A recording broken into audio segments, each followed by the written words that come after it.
Hello students and welcome to EPG Pathshala.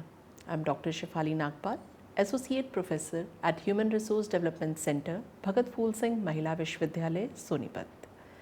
Let us start with the paper Development of the Management Thoughts, Principles, Types and Under Human Resource Management. Today we will study about Hawthorne experiment. After completing this module, you will be able to understand and gain familiarity about the illumination concept, to understand the impact and usefulness of this experiment in industries, to enable you to learn how to increase the efficiency through the illumination concept. Let us start with the introduction of the concept. Mayo's notoriety for being an administration master lay on the Hawthorne experiments, which he directed from the year 1927 to 1932 at the Western Electric Hawthorne Works in Cicero, Illinois. The processing plant utilized essentially the ladies laborers who collected the phone cabling gear. The point of investigation was to build up the effect of various states of work on workers' efficiency. At first, the Mayo analyzed the effect of changes in the production line condition, for example, lighting and dampness. He at that point went ahead to contemplate the impact of changes in business plans, for instance, breaks, hours and legislative initiative. Not exclusively were these experiment analyzes the main extensive scale investigations of working individuals, conditions at any point made, they likewise created a scope of surprising outcomes that changed the substance of people administration. George Elton Mayo was an Australian who ended up noticeably one of the best known administration scholars. After his test, take a shot at worker inspiration in the year 1920s and 30s. Mayo was a speaker at the University of Queensland when he chose to move to the University of Pennsylvania in America in 1923 and afterwards to the Harvard Business School in 1926, where he moved towards becoming a teacher of mechanical research. It was from here that he went up against the exploration that was to make him a standout amongst the well-known names in the administration history. The research on efficiency at large, assembling edifices like the Hawthorne Works, was made conceivable through the association among the businesses, colleges and government. In 1920s, with the help from the National Research Council, the Rockefeller Foundation and in the long run HB School, Western Electric attempted a progression on behavioral examination. The initially an arrangement of enlightenment test from the year 1924 to 27 embarked to decide the impacts of lighting on the laborer proficiency in 3 separate assembling offices. The records of the investigation uncovered no critical relationship amongst efficiency and light levels. The outcomes incited analysts to examine different variables influencing specialist yield. The following investigations started in 1927 concentrated on the hands-off to get together division, where the electromagnetic switches that made phone association conceivable were delivered. The fabricate of transfers required the monotonous get-together of pins, springs, armatures, separators, loops and screws. The Western Electric created more than 7 million transfers every year.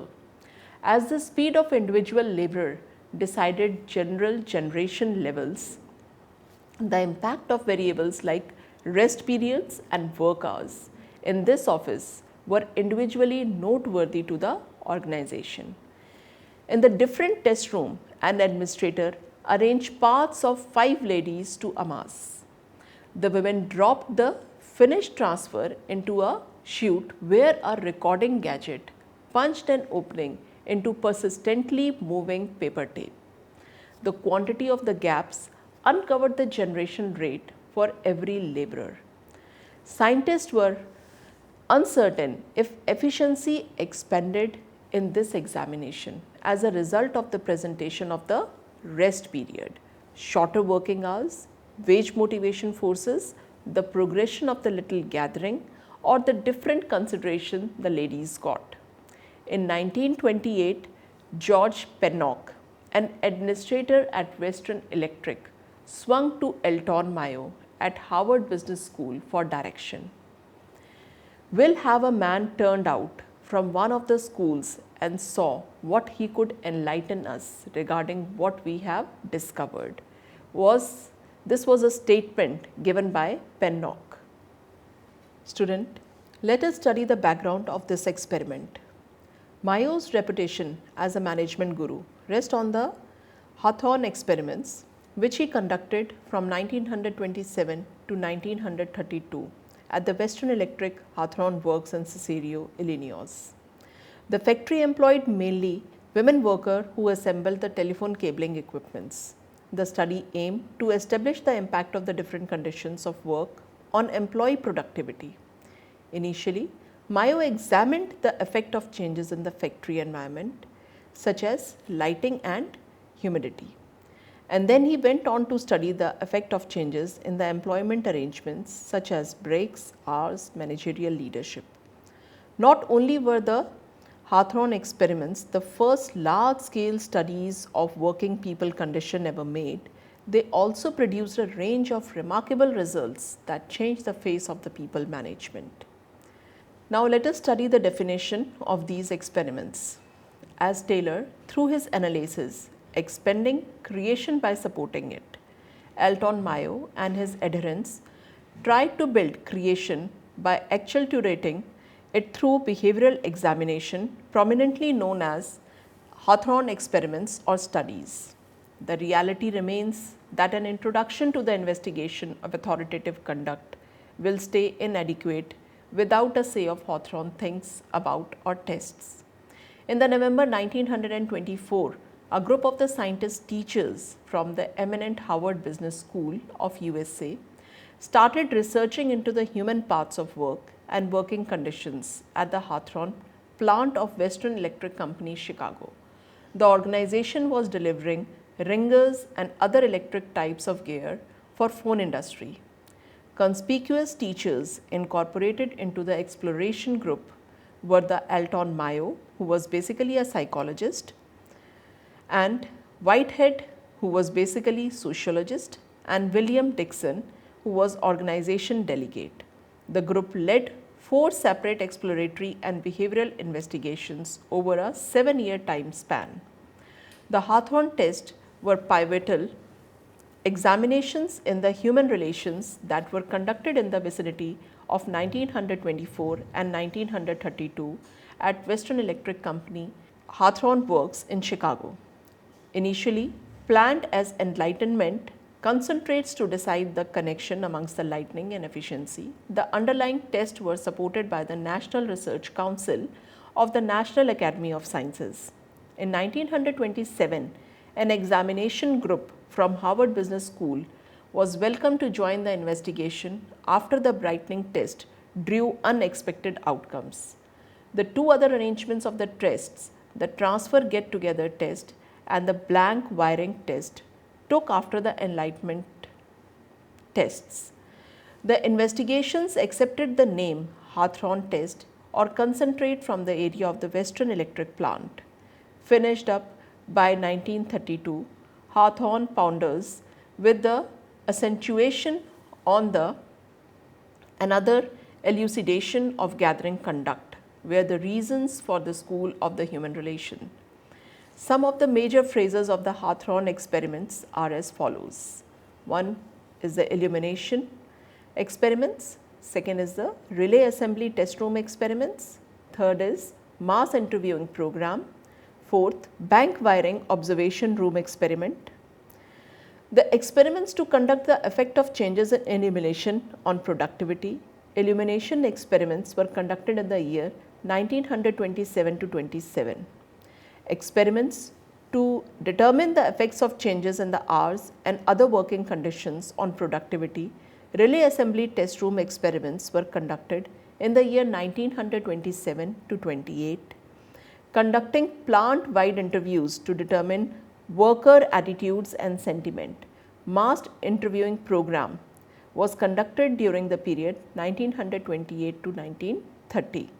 And the fourth test, bank wiring observation room experiments were conducted in the year 1931 to 32 for determination and analysis of the social organization at work. Illumination experiments. The Enlightenment test were embraced to discover how fluctuating levels of brightening, a measure of light at the work environment, a physical element, influence the efficiency. The speculation was that with higher brightening and efficiency would be increased. In the first arrangement of test, a gathering of specialists was picked and set in two separate groups. One gathering was presented to fluctuating forces of brightening. Since this gathering was subject to test the transforms, it was named as test convention. On the other forum, called as controlling gathering, kept on working under the steady powers of enlightenment. The scientists found that they have expanded the knowledge in the exploratory gathering. Both gathering expanded generations. At the point when the power of enlightenment diminished, the generation kept on expanding in both the gatherings. The creation of the test assembles diminished just when the light was diminished to the level of moonlight. The decline was because of the light falling much beneath the ordinary level. Along these lines, it was reasoned that enlightenment did not have any impact on profitability, but rather something else was meddling with the efficiency. Around then, it was supposed that human calculates critical deciding profitability. However, with perspective was influencing, it did not know. Along these lines, another period of trials was embraced. Then, in the relay assembly test room experiments, the relay assembly test room experiments were designed to determine the effect of changes in the various job conditions on group productivity. As the illumination experiment could not establish a relationship between the intensity of the light and production.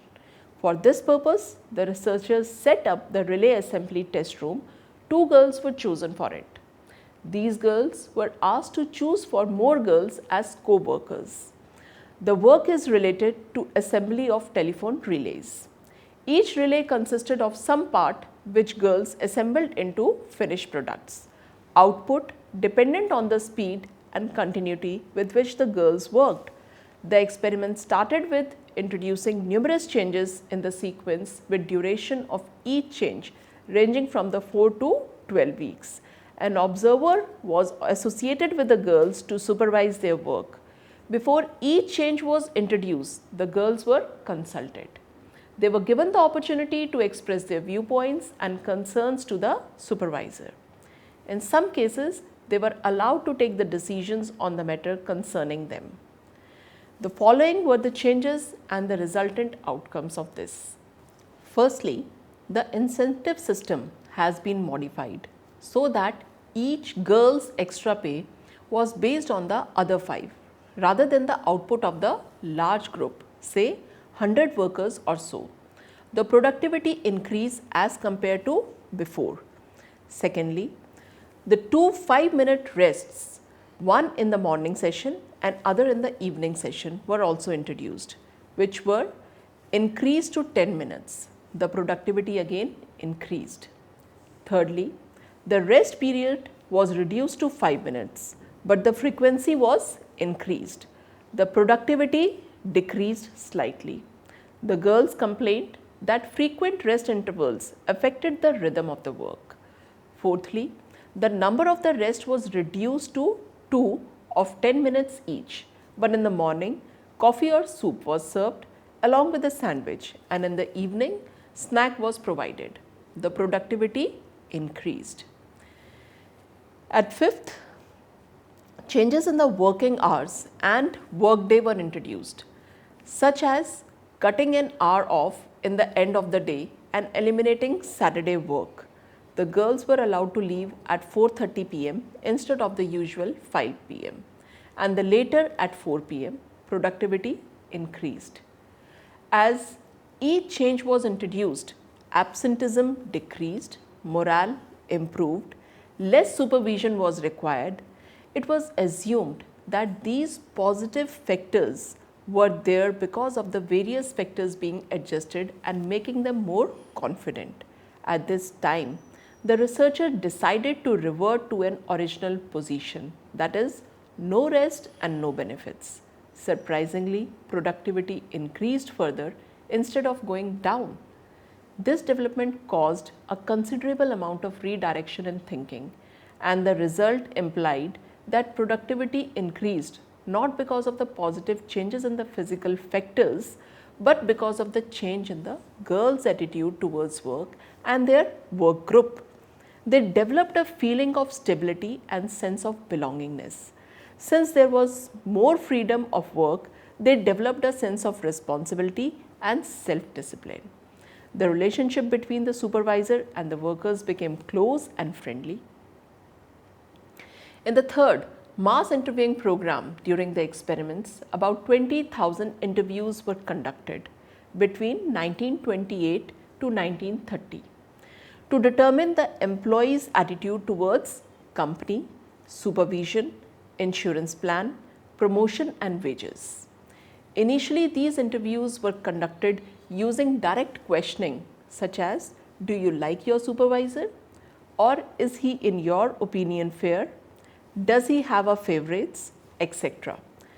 This method has the disadvantage of stimulating antagonism or the oversimplified yes or no responses, which could not get to the root of the problem.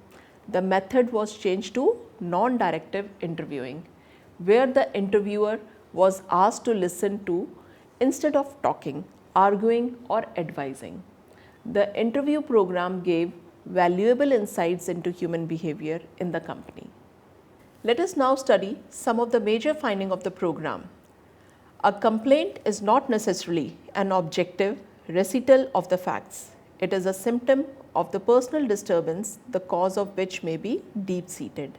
Secondly, objects, persons or events are carriers of social meanings. They become related to employee satisfaction or dissatisfaction only as the employee come to view them from his situation. The personal situation of the worker is a configuration composed of personal preferences involving sentiments, desires and interest of the persons and cultural reference constituting the person's human past and his present interpersonal relations.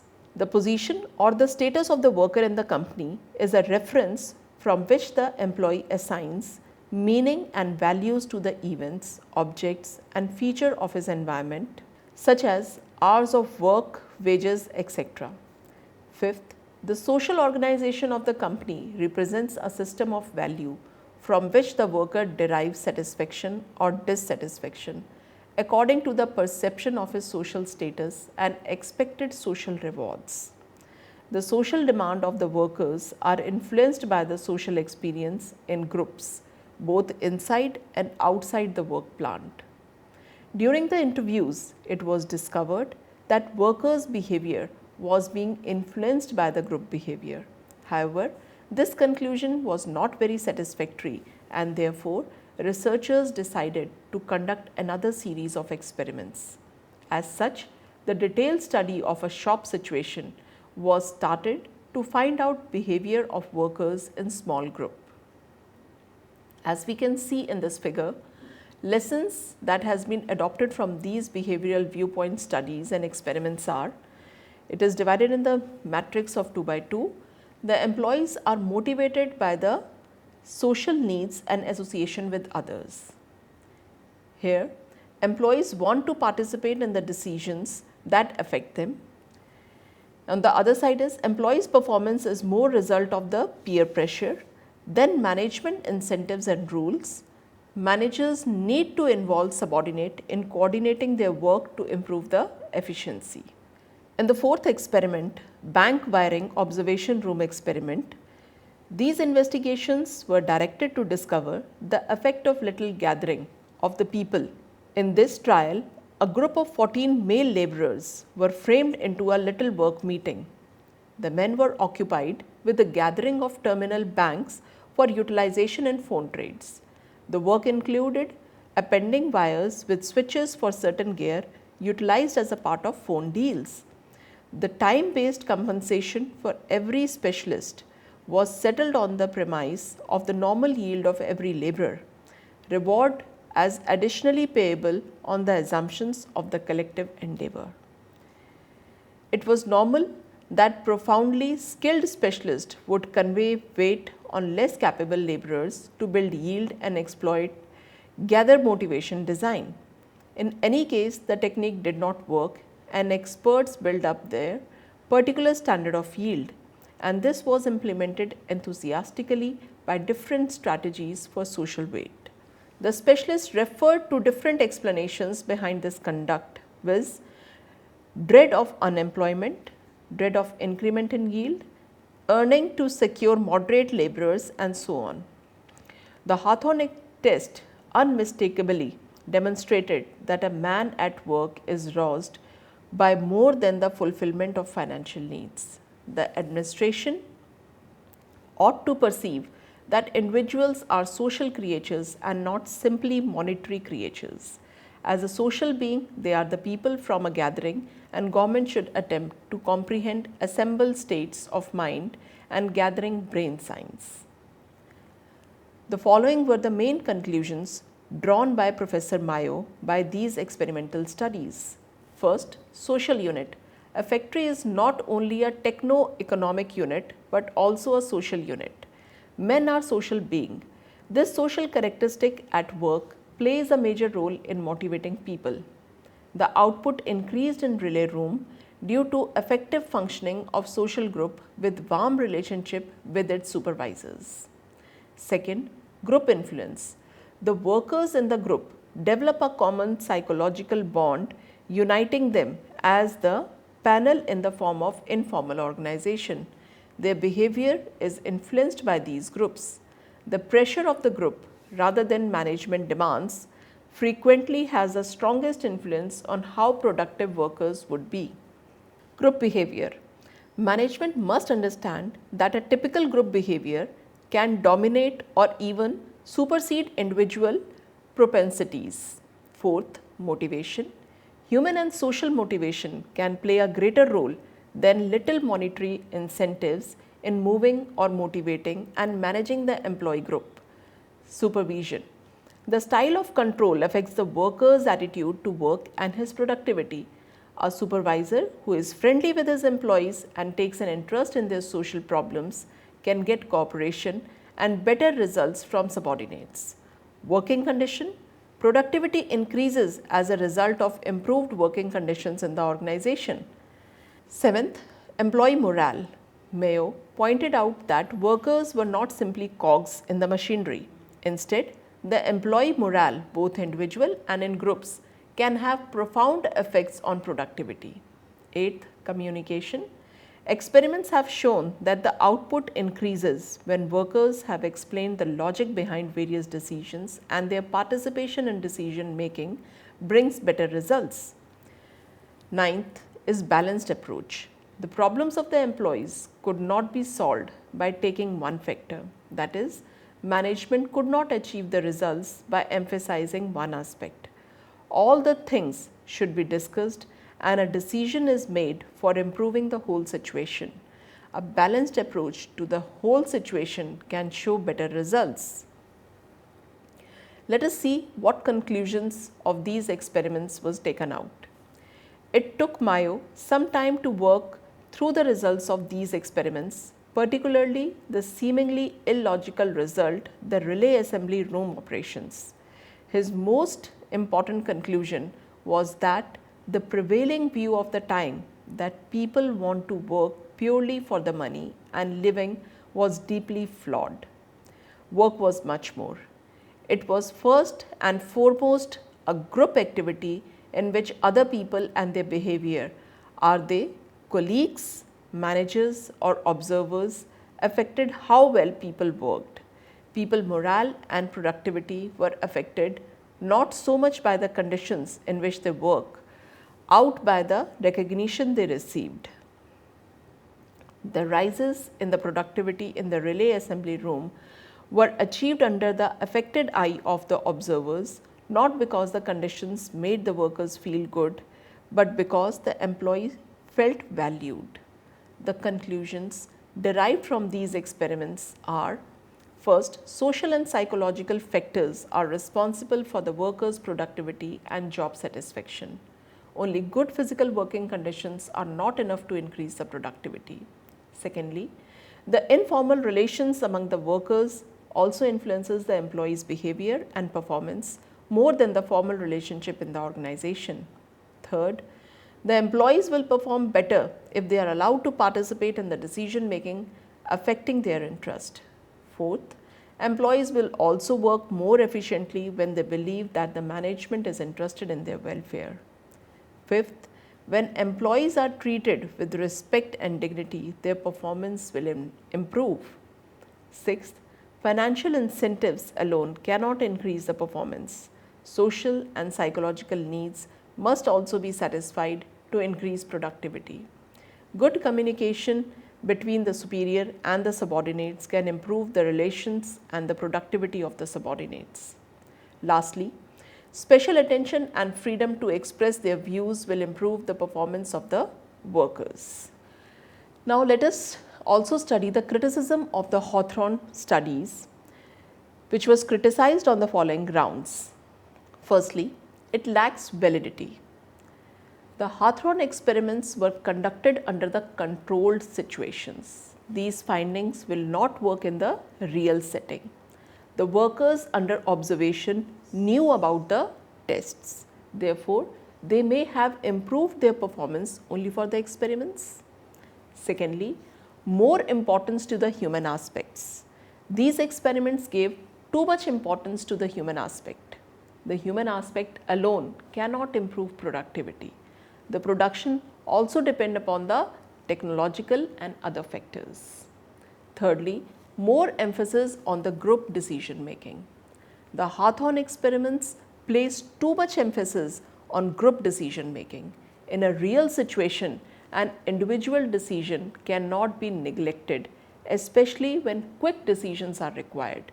There is no time to consult others. Fourthly, it was criticized because of over-importance to freedom of workers. These experiments give a lot of relevance to the freedom of workers. It does not give importance to the constructive role of supervisors. In reality, too much of freedom to the workers can lower down their performance or productivity. Now students, let us summarize what we have studied in this module. Mayo's reputation as a management guru rests on the Hawthorne experiments, which he conducted from the year 1927 to 1932 at the Western Electric Hawthorne Works in Cicero, Illinois. The factory employed mainly women workers who assembled telephone cabling equipment. The study aimed to establish the impact of different conditions of work on employees' productivity. Initially, he examined the effect of changes in the factory environment such as lighting and humidity. And then he went on to study the effect of changes in the employment arrangement such as breaks, hours, managerial leadership. Not only were the Hawthorne experiments the first large-scale studies of working people's condition ever made, they also produced a range of remarkable results that changed the thinking of the managements. Thank you.